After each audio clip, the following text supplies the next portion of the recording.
Assalamualaikum warahmatullahi wabarakatuh. Halo Cycling Lovers, apa kabar semua? Selamat datang kembali di channel Aquatic Farm bersama saya dengan Ade Hernawan.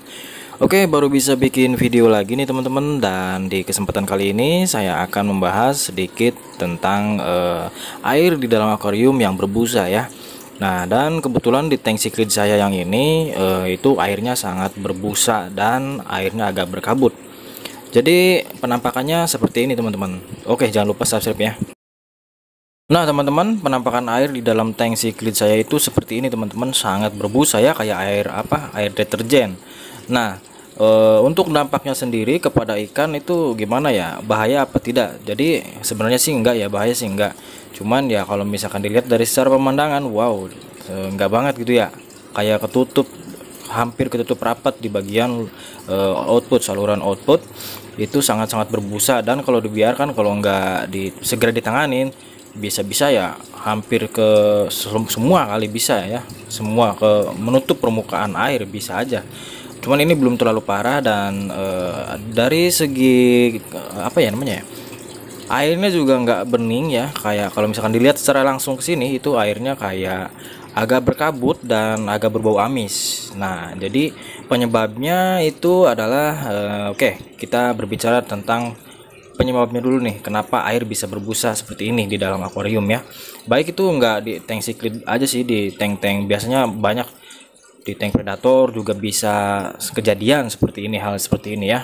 Oke teman-teman, di sini saya sambil ngurangin debit air yang ada di dalam tank ya. Jadi nanti dibuang separuh dan diisi dengan air yang baru. Oke, jadi penyebabnya yang pertama bisa jadi penumpukan amoniak. Nah, jadi dari kurangnya filter biologis yang fungsinya untuk mengurai zat amoniak. Kalau misalkan filternya kurang sempurna, kurang bekerja dengan baik, nah bisa jadi nanti si amoniak tersebut itu hanya berputar-putar di dalam tank dan lama kelamaan akan menumpuk dan terus menumpuk. Ya, disitulah awal-awal bisa muncul ini apa namanya, air berbusa ya. Dan yang kedua biasanya dari media filter yang baru ataupun kapas filter. Nah buat teman-teman, saat mengganti kapas lama dengan kapas yang baru, terus lupa tidak dicuci terlebih dahulu kapasnya. Nah kapas yang baru ya, nggak dicuci terlebih dahulu, karena bisa aja masih terdapat kandungan kimia di dalamnya. Jadi usahakan saat mengganti kapas ya, total nih ya, alangkah baiknya kapasnya itu dicuci terlebih dahulu ya teman-teman. Kalau bisa ya dicucinya di air yang mengalir ataupun direndam terlebih dahulu ya, 1 hari sebelumnya, sebelum dipakai gitu.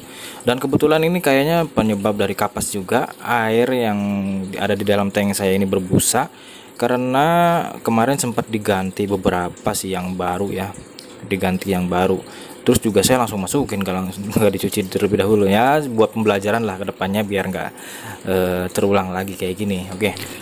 Nah yang ketiga biasanya kasusnya ini muncul ketika terlalu banyak ngasih makan, terutama pada pakan beku ya. Kalau misalkan kalian menggunakan pakan beku seperti cacing beku, udang beku, ataupun apalagi ya, dan juga untuk pakan-pakan hidup juga bisa berpengaruh juga.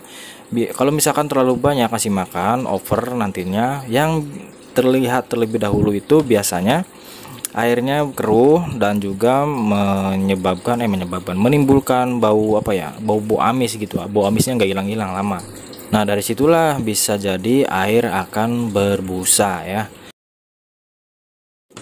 Oke, selanjutnya penyebab air berbusa di dalam akuarium biasanya disebabkan oleh pemberian garam yang berlebih. Nah teman-teman suka ini kan ya, apa namanya, water change ataupun pergantian air. Dan setelah beres pergantian air biasanya dikasih garam kan, garam ikan gitu ya, garam ikan. Biasanya tujuannya sebagai apa namanya, biar ikannya nggak terkena ini jamur, ataupun biar memperbaiki kualitas pH yang ada di dalam air ya. Dan juga kalau misalkan garamnya itu kebanyakan, nanti akan sedikit demi sedikit akan bermunculan tuh kayak apa namanya ya, kayak butiran-butiran debu, butiran-butiran busa di atas itu akan bermunculan setiap harinya. Dan tambah lama tambah banyak, makin hari makin banyak gitulah kalau misalkan kita over dalam pemberian garam. Oke, yang terakhir, yang kelima, biasanya ada ikan sakit ataupun ikan mati. Dan ikan matinya itu nggak ketahuan, udah lama di dalam tank, udah membusuk. Dan itu bisa jadi juga menjadi penyebab air berbusa. Biasanya kalau ikan sakit itu dia mengeluarkan lendir yang berlebih ya teman-teman, sehingga menyebabkan juga air berbusa di dalam tank. Oke, untuk cara ngatasinya gimana? Gampang banget teman-teman. Stop pemberian garam, stop dulu nih ya, stop dulu.